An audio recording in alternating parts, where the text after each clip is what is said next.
Gente amada, gente querida, sejam todos muito bem-vindos a mais um vídeo do Foco no Afeto.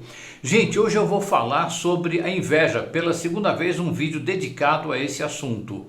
No primeiro eu fui bem específico e nesse eu vou ser mais específico ainda no que se refere a uma definição, a minha sugestão de definição sobre o processo de desenvolvimento da inveja numa pessoa, ok? Nesse vídeo eu vou usar uma palavra que tem múltiplos significados hoje em dia, 2020. Então eu quero dizer aqui, deixar bem claro, qual é o sentido que eu estou associando a esta palavra, ok? Trata-se da palavra assédio. Eu vou usar a palavra assédio aqui no sentido de perseguição, ok? Tá bom? Se você olhar lá no dicionário, tem uma definição, até anotei aqui, é um sentido figurado, tem o sentido literal, que é mais assédio de um exército a uma cidade, isto é a definição básica de assédio, e tem o sentido figurado que diz o seguinte: insistência impertinente, perseguição. Vale a insistência impertinente também para o nosso vídeo aqui de hoje, vale perseguição, e tem uma outra definição também que é sugestão ou pretensão constantes em relação a alguém. Esse não tanto, esse significado não tanto. Eu vou me ater aqui à palavra assédio com o significado de perseguição, vale também insistência impertinente, ok? Vamos lá. Inveja. Uma das formas de assédio que o invejoso encontra para assediar as suas vítimas é a fofoca. E isso eu aprendi bastante com o meu mestre José Ângelo Gaiaça, e tem um livro dele que eu recomendo bastante, que é o Tratado Geral sobre a Fofoca. É um livro extremamente divertido, muito esclarecedor e muito claro para nós leigos, que ele é um psiquiatra, então ele usa ali uma linguagem muito acessível para nós leigos, tá bom? E eu criei certa vez uma frase a respeito uma sentença que é uma sugestão à pessoa que sofre o assédio da fofoca. Eu vou ler aqui para abrir o vídeo, não é? Sofreu fofoca? Relaxa. Não é de você que as pessoas estão falando, elas estão falando do que elas acham que você é, baseadas naquilo que elas são. É um processo de projeção descarado, não é? Elas só não têm coragem ainda de admitir que são. Então elas projetam em você e fazem fofoca. A raiz disso, no meu entender, está na inveja. Ok?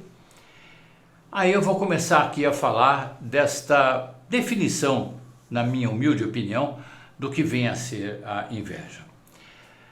O assédio praticado pelo invejoso é consequência da raiva que ele sente de si mesmo, por perceber o tamanho gigantesco, muitas vezes, da sua própria incompetência, mais a falta de entrega para superá-la.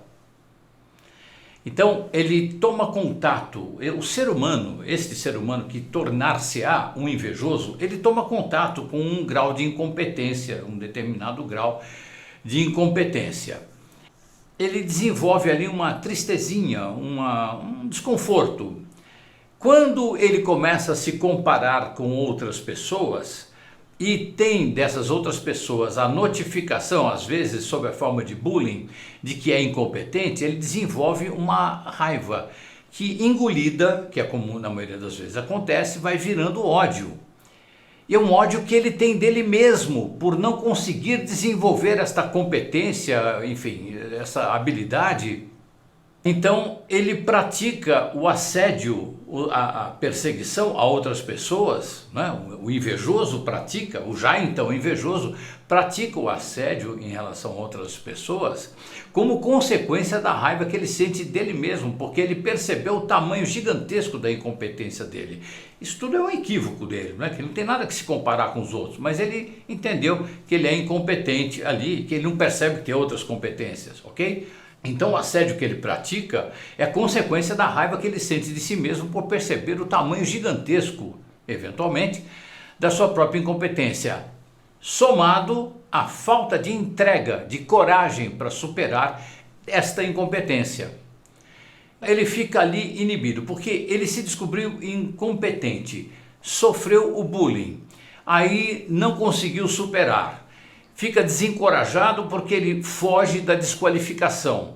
Então o que acontece? Ele perde a naturalidade, a santa naturalidade e saudável naturalidade de bom convívio com os próprios erros. Porque qualquer aprendizado pressupõe antes o aprendizado do bom convívio com os próprios erros. Entendeu? Os erros como mestres. Mas ele não quer errar diante dos outros, porque aí ele vai sofrer mais bullying. Ele vai ter confirmada a incompetência dele. Ele ainda está medindo a competência dele pela avaliação externa. Ele está admitindo a competência dele como ser humano através da avaliação externa. O invejoso projeta no invejado o ódio que sente de si mesmo por não ter a competência.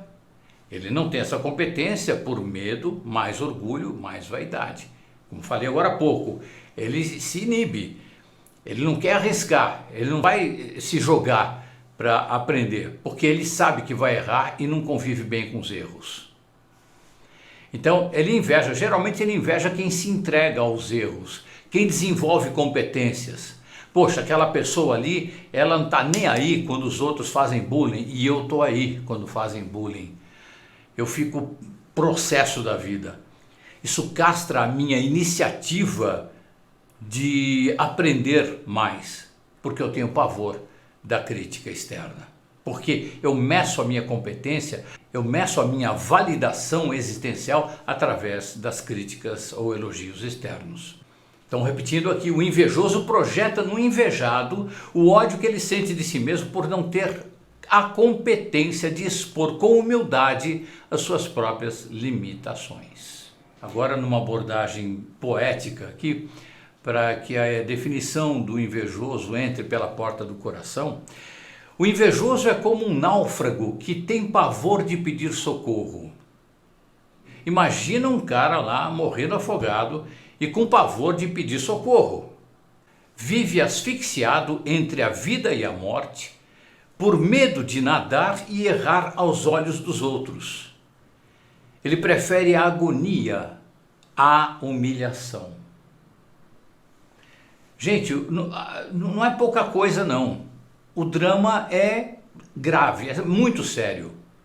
Imagina uma pessoa preferir viver na agonia. Meu Deus, ela vive em asfixia, ela vive tensa, ela vive estressada o tempo todo, mente hiperativa o tempo todo, com pavor o tempo todo. Tudo isso porque ela tem pânico, tem pavor de se jogar na vida, errar e aprender, como todos nós fazemos. Todo mundo que aprendeu errou bastante, mas aqueles que aprenderam mais, aprenderam a conviver melhor com os próprios erros. Os que aprenderam mais. E pega um indivíduo, ele aprendeu, mas não convive bem com os erros, então ele está a 50% da excelência a que ele chegou. Ok?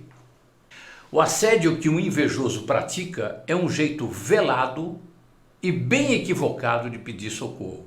Então o cara não tem jeito de pedir socorro, porque ele não pode admitir que ele está afogando, ele não pode admitir que ele está mal. De jeito nenhum.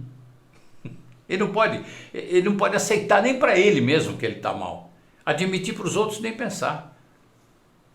Então, no assédio que ele pratica, a perseguição, a desqualificação, o bullying que ele exerce em relação ao outro, é uma forma bem equivocada de pedir socorro, de dizer, olha, eu estou mal aqui, me ajuda, me dá um colinho.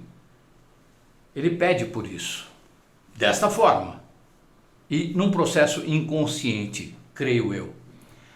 Aí quando vem ajuda é o mais terrível, é o mais tragicômico.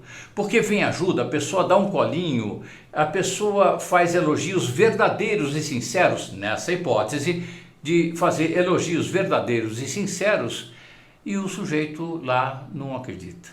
Não, se está me elogiando é porque não está me vendo. Se me visse, perceberia o lixo que eu sou. A pessoa está aí atacando de puxa-saco, né? E despreza a pessoa. Ou seja, fica um beco praticamente sem saída. Tem saída, mas fica aparentemente, pelo menos para o ego, um beco sem saída. É uma asfixia constante. Para o invejoso, humildade ainda significa humilhação. Para o invejoso, humildade significa humilhação. O invejoso ainda não entende que humildade é um leve, saudável e tranquilo convívio com as próprias limitações, com os próprios erros. O invejoso não entende ainda que os erros são os nossos mestres. Quando a ficha cai, as fichas luminosas caem para o invejoso, ou seja, o sujeito praticou meditação, enveredou pelo caminho do autoconhecimento. Quando a ficha cai, e para a ficha cair, é preciso que este sujeito invejoso passe por um processo de autoconhecimento, meditação principalmente meditação, que dá, entre outras milhares de coisas boas, a destreza para o próprio ego de calar-se quando percebe que não tem solução, que não enxerga a solução, e não entrar em pânico, pavor e insegurança.